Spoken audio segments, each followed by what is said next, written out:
Yo, what up mga tropa? Welcome to my cabin for today's video, no?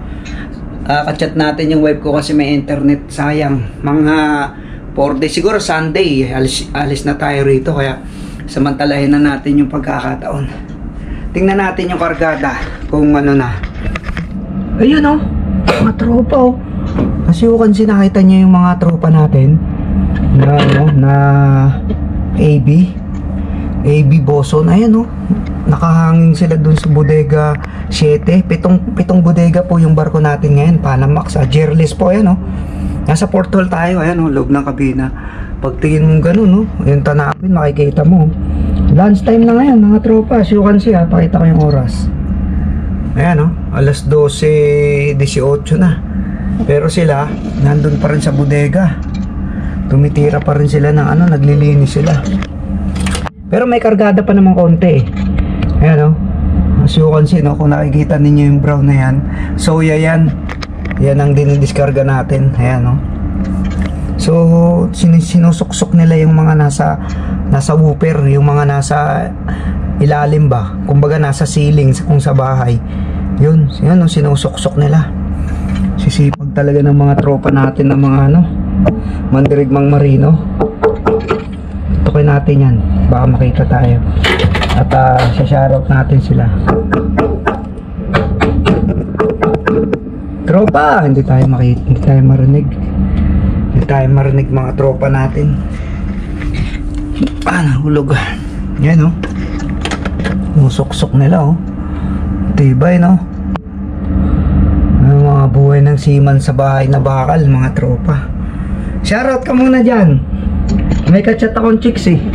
Shoutout mo muna dyan. Alisin mo nung ano natin. Shoutout muna, okay? Ayun, oh, yung kachat kong chicks, mga tropa, oh. Hey, shoutout muna dyan. Baka may gusto kong i-shoutout mga ka-sis mo dyan. Ayun, oh. Sa mga kasis ko dyan. Ayun, oh. Shoutout, kumakapay, sa mga mandarig mong ayun. From DTI Batangas. Ayun, oh, DTI Batangas, oh. Matindi talaga yung kachat kong chicks, oh. Huwag kayo maingay sa misis ko, ha. May kachat akong chicks, ayun, oh. Shoutout dyan. Ayun, oh. Natawa. Ayun, oh. May tropa natin, oh. Magsaysay pa yung damit, oh. Cover all. Alas 12 na, mga tropa, sa engine. Kami sa engine. Nagla-lunch na kami ngayon. Tapos na nga ako mag-lunch, eh. So, habang may internet pa, ayun nga. Chat-chat tayong ganun. Tapos biglang pagsilip ko, naglilinis pala yung tropa natin. Basta Pinoy, alam mo na yan. Pag ibang lahi yan, let's say Chinese, no offense, no? Sa mga tropang ibang lahing seaman, no? Indiano, Chinese, Indonesian, ano pa ba, Indian, European, mga ganitong oras, 12 ng tanghali. Naku, hindi mo makikitang sasabit-sabit yan dyan, mga tropa. Yung ganyan, naku po. Kaya, ano talaga, sa totoo lang, around the world, sa buong mundo, pag sinabi ng mga negosyo na tungkol sa ano, sa mga pagbabarko, kumbaga tawag dito mga manning agency or mga shipping company, talagang di sila naghahalis ng Pinoy. Kasi tingnan mo naman Pinoy, isang utos mo lang dyan, basta safety lang, as much possible safety harness. Tapos talagang may watchman ka dyan, may alalay ka, may assist. Talagang titirahin ng mga Pinoy yan. Wala talagang sinusukuan yung mga Pinoy sa trabaho. Pero pag ibang lahi, I don't think so. Mahirap na lang magsalita kasi danas na namin yan. May mga tropa kami, mga kasama kami, mga ratings, hindi ganito. Kasi sipag sa mga Pinoy. Hindi, porket Pinoy tayo, siyempre. Ano naman, malalaman nyo naman yan, eh. Kaya nga naabuso din tayo minsan ng ibang lahi kasi pag isang utos lang, sunod agad, eh. Pero normal yun kasi nga masipag nga lahi natin, eh, mga Pinoy, eh, dugong Pinoy, eh. Ano naman, oh, alas 12 ng tanghali, di ba? Pwede naman yan alauna, di ba? Kahit na kumbaga nasa port naman tayo, eh. Pero ito disclaimer lang, ha. Pinapakita ko yung kasipagan dito, hindi yung kung baga, eh, binabiolate ng official yung mga ano, yung patakaran sa ano, sa barko. Hindi naman. Yan naman eh, ano naman nila yan, diskarte naman nila kasi siyempre, 'di ba? May kargada pa nga sa loob, oh. Hanggang ano pa, Na, alam mo yung whooper? Yun, nandun pa siya sa pinakababa ng whooper. Hindi pa nagbababa ng bulldozer. Pero hindi, alam ko hindi na to binubulldoze kasi vacuum to eh. Ayun o, yung crane na pang diskarga, vacuum. Kumbaga hinihigop. Yan. Tapos, pag nag-loading naman ng ganito, let's say, nag-loading yata sila sa Brazil yata eh. Ano, buhos naman, buhos. Ibig sabihin ganyan din. Hindi grab-grab kasi kung grab-grab yan, ako po, kailan ka pa matatapos? Madulas yung kargada na yan, bilog yan eh. So yeah, nung bumaba nga ako, nung pumunta ako sa kabilang barko, nandyan sa vlog ko, nadulas nga ako dyan. Pero hindi naman yung nasemplang, kumbaga madulas talaga pag napaapa ka dyan. Kaya pag dinaan mo sa grab yan, wala ka madadakot. Yun lang yung info ni Andy, no? Alay yan. Nakaupo sa Boson Store, tapos ladder, straight ladder, tapos nakatali. Matindi talaga yung mga tropa natin, mandirek ng Marino. Yun lang, sinishare ni Andy, kaya sabi ko nga palagi, kapag ka tayo ay Boson, AB, basta ano tayo, kadete, OS, talagang dadanasin nyo yan bago kayo mag third mate or second mate, chief mate or even captain, madadanasan yan basta ano kayo, nautical. Yan, shout out, anong pinag-uusapan nyo dyan? May trangkaso kaya? Trangkaso, shout out muna dyan, makasi shout out mo dyan. Shout out po sa maganda kong kaibigan. Matindi sila doon, tumitira sa 7. Mga gano'n, mahanging, Mandirig mang Marino, minidyo sa Portol eh. Tindi, Tagay rin. Talaga, lambitin, sipag, kahit tanghalian na. Gano'n talaga yan? Di na, purin po. Short lang, tanong lang ako sa'yo. Rank natin, sir. Rank. Second mate. Yun, taga saan? Bacolod City. Shoutout mo muna yung mga tropa natin sa Bacolod. Sa salitang Ilonggo. Shout out dyan sa aking mga sa pamilya ko, sa anak ko, at sa asawa ko. Doon. Stay safe always. Pila ka nakaturig ka para po, sir? 22 years. Yung progress natin, dinanas mo rin yung ganong yung sabit-sabit.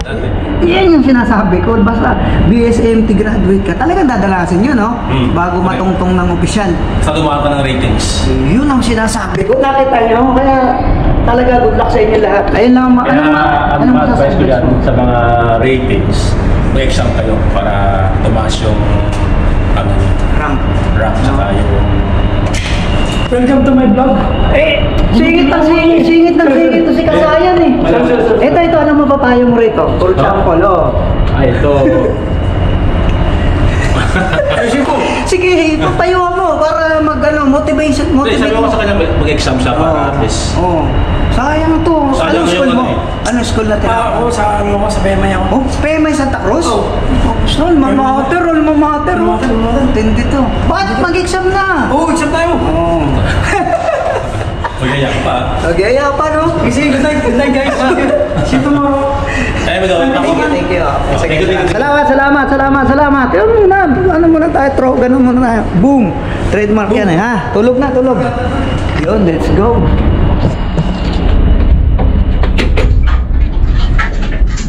Yun. Biruin niya, no? Ulitin ko lang, nakita niyo yan. AB ang mga yan. Ito yata yung taga-Kainta taga Bali Golf. Yung naka-magsaysay na kasi kinuha natin sa magsaysay ito eh. Tapos yung naka-blue naka-overall si Pioneer. Ano yan talaga, hindi ko nababanggatin, Pero alam naman ng mga tropa natin, hindi ko banggitin yung agency natin ngayon. Yan mga yan, BSMT yan.